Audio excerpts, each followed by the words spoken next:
We're back. Welcome to Pro League 2016 Day 2, Tasteless and GTR. Bringing you so far a fairly one-sided series with Green Air, Jin Air. We could call them Green Air Gin Wings, I guess, if we really wanted to mess it up. Jin Air Green Wings against MVP Chicken Maru. Have you ever had Chicken Maru before? I have not. We should try it out sometime. It's Sport MVP. But anyway, that is a chain in Korea. Yes. I don't believe I've seen it around. It must not be in the neighborhood that I live in. Yeah. Maybe I'm just not that perceptive. But, maybe you're not a chicken enthusiast like I am. But let me tell you something, friend. I love fried chicken and beer. I have been in Korea long enough. I know how to appreciate that. I get it with the different little sauces. I like the, you know what Sunsal fried chicken is? Yes, boneless. Boneless fried chicken. I actually like it with the bone. I like it with the bone on because I believe the bone keeps the flavor of chicken. So. Well, you haven't been eating fried chicken as long as me, GTR. The boneless fried chicken is the only way to go. Okay? You can eat the chicken. You don't have to think about, like, oh, how do I even approach how I'm going to bite it? I just look at where the batter is on the fried chicken. I'm like, I can collect the most salt when I dip it in the little plate, or maybe some of that sauce, and I eat it. Okay, Tasteless. That's right, GTR. I hope you're taking notes on this, man. Yes, I'm clearly writing. I know my fried chicken is better than bone chicken. But going on to this game right now, Creator against DeParture. This is the first game that we're actually going to see Creator play for Jin Air Green Wings. Remember, he was on Prime before deciding to leave. Now on Jin Air Green Wings has a renewed sense of hope, I guess, and DeParture's no slouch of a Zerg player. I believe he's one of those players that gets really underestimated because he's not that big of a name. Yeah, I think he's just overshadowed. I mean, in the grand scheme of things, I think Creator's not that much of a big name anymore. He's still around, though. If you've been following Starcraft 2 since the beginning, you'll definitely remember him. But this should be our closer match. And look here, we're already having some people voting differently here for DeParture. Yeah, so number one, that's Daehyun and Kanata going for DeParture. I guess they have a lot of faith in him. Myself, Tasteless, and the Kasache going for Creator here. Seems like the more solid pick, but we've got to see how DeParture approaches his matchup. Yeah, let's see what happens. I mean, I was pretty on the fence about this one. I'm happy to be proven wrong. All right, we're now going into game number 3 here. It's all up to MVP to turn this around.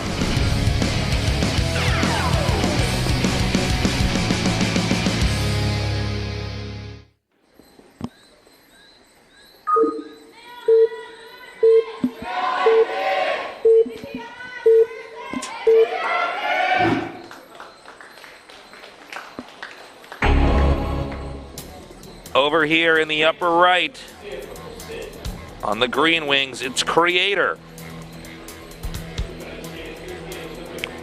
And our Zerg player over here.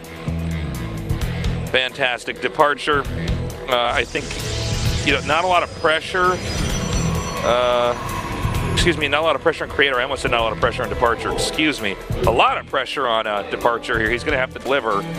This is a big map. We are in cross spawns in this case. Zerg generally prefer that. Creator, I feel like one thing about Creator is there was never one aspect of his style that really stuck out to me. Well, the thing is, Creator has those really solid builds that a lot of fellow Protoss players pick up on. If you remember in Wings of Liberty, Creator popularized that double forge, +1/+1 armor and weapons upgrade. So Creator's a very creative player. He knows what he's doing. And even though he hasn't really taken a GSL or anything like that, if my memory serves me correctly, he still is a pretty good player. And we got to see how he approaches Legacy of the Void, see if he creates any results. And as I mentioned before in the pre-game, joining Jin Air Green Wings, having that strong group of Protoss players to talk about strategy with SOS, Trap. It's going to be really interesting to see how he approaches the new expansion. Yeah, it's going to be cool. He might be one of the players who's definitely better off. If you give him a bunch of new tools, he's somebody who might be able to engineer something a little bit more quickly than some of the other players. And we saw some of that in Brood War as well, where there were guys that were innovators, and then there were guys that would just master after the innovations had come in. They would just get everything tweaked out perfectly. As we see here, DeParture going for another third hatchery rather, as the spawning pool will also pop up as well. Nothing crazy from him right now. Creator going for that Adept, Chrono boosting that gateway. He wants to get that Adept out, get it to scout around the base of DeParture once his probe dies, if it does indeed die. And Nexus go downs as well. You know, with the Adept coming out, what I'm really looking for is what's the next tech going to be? Is he just going to get more gateways? Is he going to get a Stargate? Maybe a robotics facility? There it is, a Stargate. Yeah, so you're probably going to see that Oracle come out, try and do some harass on the drones of DeParture. As we see 4 Berserklings coming out for DeParture. Wants to get those queens out, wants to get that creep spread. I think it's really pivotal to get really good creep spread on a map as large as this, because in cross spawns, it's really easy to figure out what way you want to expand towards. Yeah, I mean, in cross spawns, one of the reasons why Zergs love this is that they can basically have the upper left quadrant of the map and those 2 expansions that are sort of shared there in the lower part, by the way. And it's pretty hard for Protoss to push it. I mean, you're going to have Zerg on a ton of bases. However, you know, Protoss doesn't always have to be attacking and pressuring the Zerg. The Protoss can actually sit back and just build up and really get a crazy army size as well. So we'll see what happens. There are strategies for Zerg with Nidus play, for instance, that can throw Protosses off where they try to end the game quite quickly. I don't think we're going to have it here, but you never know. It could be a different timing for that. As we see these depths shading into that. Oh no, the shade's been cancelled. So he sees what he needs to see, cancels that shade, and I really find this move really interesting is that quick third base from Creator. We'll see if DeParture punishes that if he decides to. You know, one thing about taking a third base down here is that with the Oracle, it's pretty hard for the Lings to get down there and kill it. You know, he can get a pylon up and pretty much defend. Also note that Zerg is banking Phoenixes as this goes on. As we see, Spore Crawler's already out here for DeParture. Looks like this Oracle is only going to do a few drone kills, just 2 there, as that Oracle has to go away. And that third base is down for Creator. We see that Mothership Core just hovering over that pylon just in case he needs to cast a pylon overcharge. And the Zerglings just running around the area of Creator. Robotics facility is now going to come here. Good harass so far. Got to be careful, though. You can't lose that Oracle. Oh, that Oracle's nearly dead. Oh, my God. That's really hard to get out of. Okay, good job. Actually manages to save that. You want to be able to tag the army when it's leaving. Continue to scout around, etc., etc. Yeah, I felt that DeParture in that moment. If he paid attention, he could have killed that Oracle with that Queen that was injecting at the main base, but alas, he did not kill that Oracle. As we see this Zergling group of DeParture just poking out the front of Creator's front base. Doesn't get that much damage though, as his deaths will chase those Zerglings away. So third base uncontested, and I don't think it would have been wise for Zerg to try to attack into that just yet. But we have seen some Zergs do, timings with Roaches and Ravengers and really bash down that third. Although I would think as time goes on, Protosses should be getting better and better at holding those kinds of attacks. You know, whenever we have an RTS that's been dramatically changed, or if it's brand new, we usually see the rush builds winning the game. But as the game gets on for longer and longer, it's usually the player that defends and plays safer to succeed. And we see here from Creator actually going with that robotic support bay, which is quite interesting because recently in this matchup we've seen Adept Immortal armies with that template tech once they get that third and fourth base up for that gas to invest into that template tech. But here he's opting for that robotics bay early. We'll see what he wants to get from that. Maybe War Prism speed, maybe even Colossus. We just have to see what he decides to do. He might even just get Disruptors too. I mean, yeah, I think that's what he's going to do right here. So the Disruptor play, you can't really argue with that, especially if you see Zerg kind of powering up, let's say, with Ravengers and Roaches, especially with the way the StarCraft 2 AI works. I mean, things auto-clump up, and the Disruptor really punishes that. So if you have anybody who's not watching their army, boom, you are in a lot of trouble. Yeah, we've seen the craziness that is Disruptors in the past. The orbs basically make you pay attention to what you have to do with your army. Basically, you have to pay full attention every time when Disruptors are out, because one orb shot can basically decimate your army, especially when you're playing a Zerg, because Zerg has those low HP units compared to Terran and Protoss at times. And if you get a Disruptor orb in your army as a Zerg, you could lose your bulk of your army, just like that. Well, also, I mean, roaches are not that nimble, right? I mean, it's not like stalkers that can at least try to blink away. I mean, roaches, I mean, you're going to lose some roaches if they have proper disruptor control. As we see here, 2 disruptors out already, as this Warp Prism just is sitting here at the bottom left. I thought he'd maybe use that Warp Prism to pick up those disruptors to do some harassment, but nice revelation there. And I really like this observer placement as well, because it doesn't seem that DeParture has an overseer on the map yet. He hasn't got a Spore Crawler that is near that observer, and looks like he's going to be able to see the rally point of DeParture and see what units he's building from that. So the Warp Prism is going to come up now. He's going to try to do some damage over here. You got to be careful of your Zerg, because this is, you know, because the map's so big, he can actually get really far away from his home base and not be able to defend. And I like the fact that it's 3 here. You know, we saw that there were some changes in the damage here for the disruptor, but this is enough where he can still kill off workers very, very quickly. As we see, 4 drones actually being killed already from Creator. Oh, nice hot pick up there from Creator. 2 of those adepts taking a bit of damage, and we see some lurkers actually, so we could see a contain from DeParture onto Creator. Yeah, maybe even a push. We'll have to see. Protoss hasn't gotten to that part of the game where they have all the tech that they need, but he does have Phoenixes back here.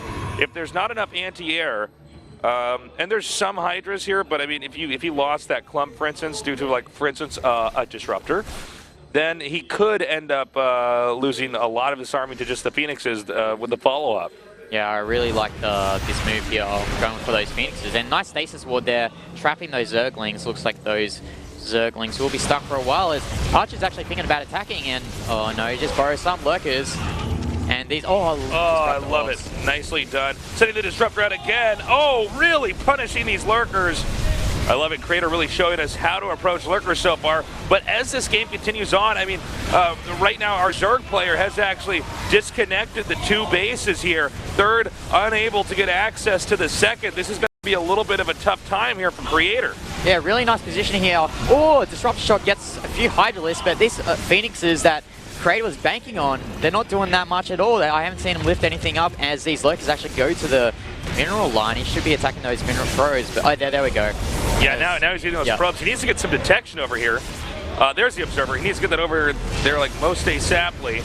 And he's going to come down here as well. Nice, picking up both of the lurkers. Meanwhile, the War Prism's coming down here. Disruptors with good connections. He continues to push out. Adept sitting from behind him, blinking with the Stalkers. This Zerg army is getting wrecked. Yeah, so it looks like DeParture has to fall back here. Or not even fall back, his army basically got obliterated, but he's got that 4th base quite secure, and he's taking that 5th base as well on that left side. So, Mulus switch as well, but there's a lot of Phoenixes out for Creator. Yeah, I mean, it's kind of funny because he does the Muta switch, but it's not like Creator didn't already have an answer to this. With Phoenixes coming out, he might have some very bad engagements. I mean, if I check the unit tab right now, it's actually 24 Mutalisks out for DeParture, and that's that critical mass at this point. That actually is a good point. I didn't see the sheer number of mutas here, and when he's got this many, I mean, the small number of Phoenixes might not be enough. And he's actually outpowering these pylons. I love it. Oh my god, this is going to be a really hard spot for Creator to come back from. These are so many mutas out here for DeParture. And these are Zerglings trying to distract the army. And if this Storm tech goes down, that means he can't get any Archons as well as Templar tech. So it looks really tough for Creator at this current moment. Yeah, Creator definitely on his back foot. And I mean, with his army out here, there's really no defense here for the air. He needs to get back up quickly, or he's going to lose even more. The Mutas now coming up here. Going to go for the Disruptors. That's another huge play as well. Yeah, these Mutalisks are doing a lot of damage. And those Phoenixes are gone from Creator. There's no Templar tech as well. Only 5 Phoenixes here, but these Stalkers and Phoenixes, I don't think it's enough to clean up this Mutalisk clump. He's got decent control here with the Phoenixes, but yeah, I mean, it's the sheer number that's actually the terrifying part. You can see the Mutas now coming back here and just hitting these Stalkers whenever they're isolated. Oh, I love these Zergling run-bys as well, dumping that excess minerals that he invested. That gas onto these Mutalisks, but really nice micro here from Creator, and DeParture's not, he's looking to try and fight this face on, but I think he should just take out this 3rd base and then just fall back because he's got that lead right now. I think DeParture is actually about, there we go. I was going to say about to win this game. Nicely done. Yeah, really nice transition there. We didn't see that on our screens actually until it was those. Yeah, it was funny. Out. We saw those mutas, and at first we were like, okay, well, he's got some mutas, but then we looked at the unit tab, and I'm like, oh, okay, 24 mutas. That's definitely enough to do the job. And you know what, man? That means that he's still in this. MVP can still do it. MVP still in this, and our next match is going to be Cure against Forte, aka Salvation. He's one of those other players that change his ID, so trying to get used to that here at the Pro League 2016. But talking about that previous game, Creator going against the grain, going for disruptors early against that Lurker Tech. It was nice to defend, but he didn't really feel that he could use those disruptors offensively, and as a result, DeParture kind of choked Creator into between his second and third base and did enough damage that he could transition to Mulus quite efficiently, and as a result, take that game. Really cool stuff. Okay, I'm glad that wasn't a 3-0. I thought it might be, especially with the way Creator was handling that initial attack, but with that mute attack, really goes to show you why Zerg didn't have anything to reinforce. And that's, even though, you know, it's a new unit composition since Lurkers are new here in StarCraft 2, it's the same idea. He gets that strong unit composition, and even if he's starting to lose that, he's forced Protoss into making a certain type of army to combat, for instance, in this case, those Lurkers, those Hydras. But to switch into mutas like that, all of a sudden Protoss is blindsided. He doesn't have that right unit comp at all, and that's when he gets run over. I was really surprised actually how many mutas he was able to get from that transition, because I guess what DeParture did was he banked a lot of minerals onto the Zerglings and used all the gas that he invested. He had a lot of bases, you have to think about that. He had his fourth base quite well run, and also taken that fifth base at the top as well. And I guess he banked enough gas that he could transition to Mulus, and he was confident enough that he'd have enough Mulus to deflect from those Phoenixes that Creator was banking up as well. Yeah, I mean, it was pretty smart, but once he just lost those, I mean, that's when Protoss started to go out, and I think, was Zerg on 5 bases, right? I mean, 5 bases, mining gas, and especially for Zerg at that phase of the game, they are always mining a ton of gas.